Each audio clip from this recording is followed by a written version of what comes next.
Hello friends, आप सब जानते हो कि टेंस को 3 भागों में डिवाइड किया गया है और उन तीनों को भी 4-4 भागों में डिवाइड किया गया है।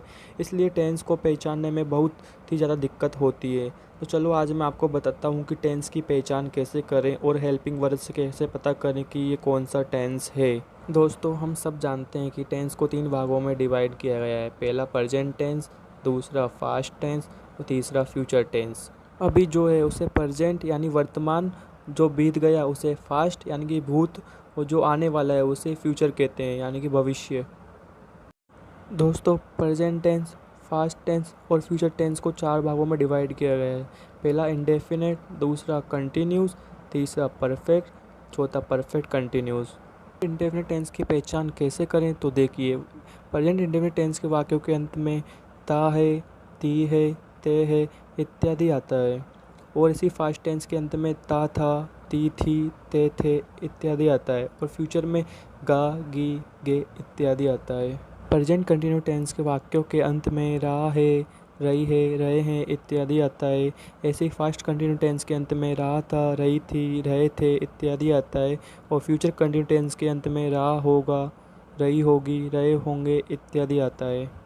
अब हम परफेक्ट टेंस की बात करते हैं। प्रेजेंट परफेक्ट टेंस के वाक्यों के अंत में चुका है, चुकी है, चुके हैं इत्यादि आता है। फास्ट परफेक्ट टेंस के वाक्यों के अंत में चुका था, चुकी थी, चुके थे इत्यादि आता है।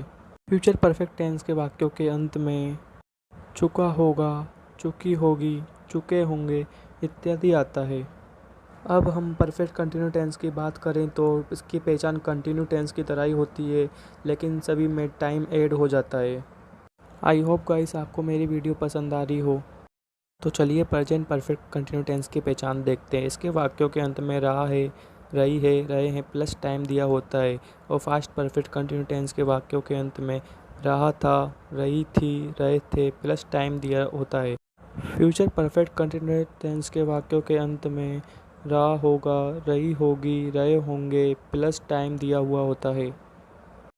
दोस्तों, ये तो थी वाक्यों की हिंदी पहचान। अब मैं आपको बताऊंगा कि इंग्लिश में किसी भी सेंटेंस को कैसे पहचानें और पता करें कि कौन सा टेंस है। चलिए देखते हैं। प्रेजेंट इंडेफिनिट टेंस की पहचान के लिए इसके सेंटेंस की वर्ब में एस या ई एस लगा हुआ मिलेगा। यदि वाक्य इंट्रोगेटिव या नेगेटिव हुआ तो आप इसके सेंटेंस में डू डज आया हुआ तो आप समझ जाना कि ये प्रेजेंट इंडेफिनिट टेंस है और इसमें वर्ब की फर्स्ट फॉर्म का प्रयोग किया जाता है। इसे फास्ट इंडेफिनिट को पहचानना हो तो आपको उसके सेंटेंस में सेकंड फॉर्म मिल जाएगी। अगर आपको सेकंड फॉर्म मिल जाती है तो आप समझ जाना कि ये फास्ट इंडेफिनिट टेंस है। साथ ही वाक्य इंट्रोगेटिव और नेगेटिव हुआ तो उसमें डिड का यूज किया जाएगा और साथ ही वर्ब की फर्स्ट फॉर्म का। फ्यूचर इंडेफिनिट टेंस की पहचान के लिए आपको इसके सेंटेंस में विल, सेल प्लस वर्ब की फर्स्ट फॉर्म दिख जाएगी। यदि आपको प्रेजेंट कंटिन्यू टेंस की पहचान करनी हो तो इसके सेंटेंस में is, am, are plus verb की first form plus I N G दिया हुआ होगा। और अगर आपको फास्ट कंटिन्यू टेंस की पहचान करनी हो तो इसके सेंटेंस में वाज वर्ब प्लस वर्ब की first form plus I N G दिया हुआ होगा। यदि आपको फ्यूचर कंटिन्यू टेंस की पहचान करनी हो तो इसके सेंटेंस में will be, shall be plus verb की first form plus I N G दिया हुआ होगा। यदि आपको प्रेजेंट परफेक्ट टेंस की पहचान करनी हो तो इसके सेंटेंस में हैज, हैव प्लस वर्ब की थर्ड फॉर्म मिलेगी। यदि आपको फास्ट परफेक्ट टेंस की पहचान करनी हो तो इसके सेंटेंस में हैड प्लस वर्ब की थर्ड फॉर्म मिलेगी। फ्यूचर परफेक्ट टेंस की पहचान करने के लिए आपको सेंटेंस में will have, shall have plus verb की थर्ड फॉर्म मिलेगी। तो दोस्तों, अब बात करते हैं परफेक्ट कंटिन्यूस की। मैंने आपको पहले ही बताया था कि इसकी पहचान कंटिन्यूस की तरह होती है, लेकिन इसमें टाइम ऐड किया हुआ होता है। तो चलो देखते हैं प्रेजेंट परफेक्ट कंटिन्यूस की पहचान। इसके सेंटेंस में आपको has, have plus been plus verb की first form plus I N G दिया हुआ होगा। बात करते हैं फास्ट परफेक्ट कंटिन्यूस की, तो इसके सेंटेंस में हैड बीन प्लस वर्ब की first form plus I N G दिया हुआ होगा।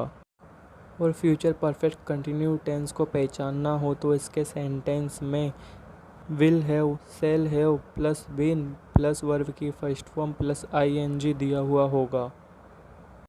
फ्रेंड्स, मैं आपको एक बात और बताता हूँ। प्रेजेंट इंडेफिनिट टेंस में वर्ब की फर्स्ट फॉर्म का यूज किया जाता है और फास्ट इंडेफिनिट टेंस में वर्ब की सेकंड फॉर्म।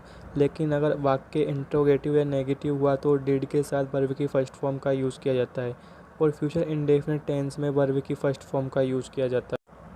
कंटिन्यू टेंस में हमेशा हेल्पिंग वर्ब के साथ वर्ब की फर्स्ट फॉर्म प्लस आईएनजी का यूज़ किया जाता है।